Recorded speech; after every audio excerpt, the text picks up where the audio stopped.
Good evening. My name is Father Rayappa and I'm from India, the Diocese of Vellore. So I'm going to today talk about Alfred Rusell Wallace, a British naturalist in 19th century, and he was born in 1823 and he died in 1913. And actually he proposed first the natural selection. Charles Darwin came later.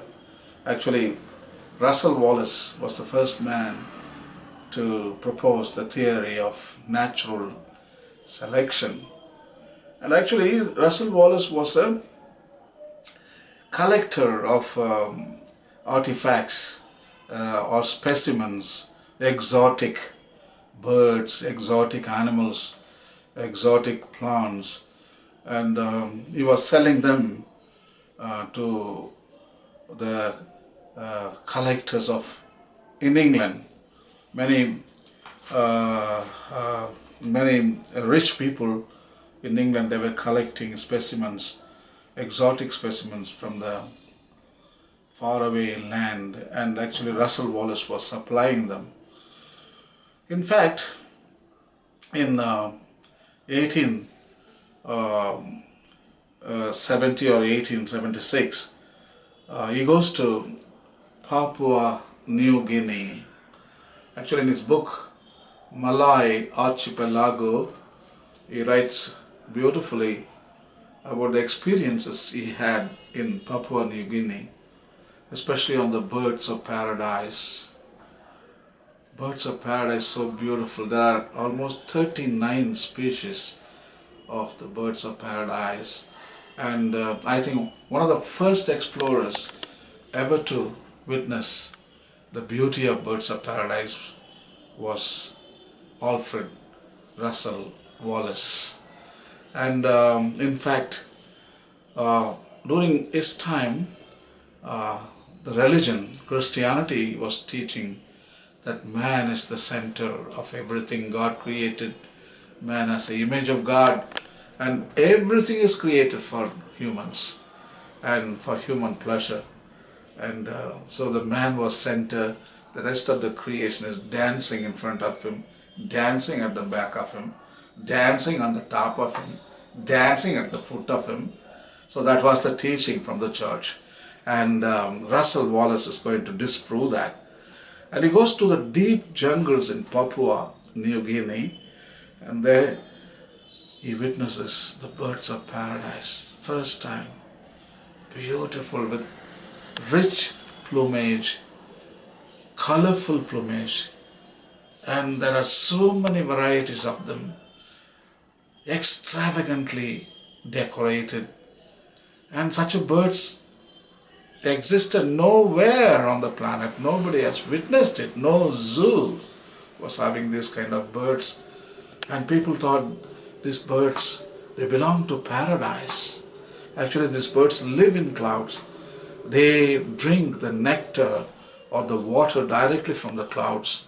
And they didn't have feet. They have only plumage.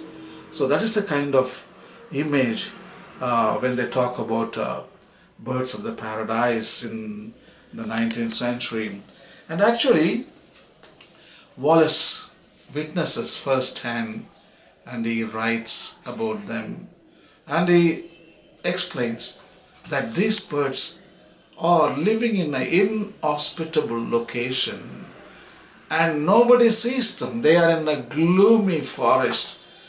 There is no human eye can go there and witness. And he is raising a beautiful question.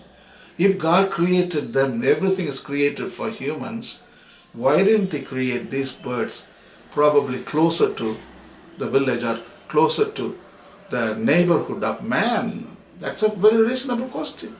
But in an inhospitable location, and you have to probably travel months to reach these places, and then that is the question Rusell Wallace is raising.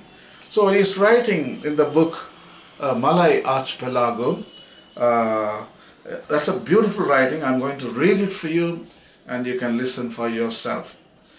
Rusell Wallace writes as follows: I thought of the long ages of the past, during which the successive generations of this little creature had run their course, year by year of being born and living and dying amid these dark and gloomy woods, with no intelligent eye to gaze upon their loveliness, to all appearance such a wanton waste of beauty. Such ideas excite a feeling of melancholy. It seems sad that on the one hand, such exquisite creatures should live out their lives and exhibit their charms only in these wild, inhospitable regions, doomed for ages yet to come to hopeless barbarism. While on the other hand, should civilized man ever reach these distant lands and bring moral, intellectual, and physical light into the recesses of this virgin forest, we may be sure that he will so disturb the nicely balanced relationship of organic and inorganic nature as to cause the disappearance and finally the extinction of these very beings whose wonderful structure and beauty he alone is fitted to appreciate and enjoy. This consideration must surely tell us that all living things were not made for man. Many of them have no relation to him. The cycle of their existence has gone on independently of his and is disturbed or broken by every advance in man's intellectual development. And their happiness and enjoyment, their loves and hates, their struggles for existence, their vigorous life and early death would seem to be immediately related to their own well-being and perpetuation alone, limited only by the equal well-being and perpetuation of the numberless other organisms with which each is more or less intimately connected.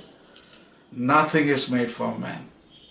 Everything God created for their own good and beauty. Thank you and God bless.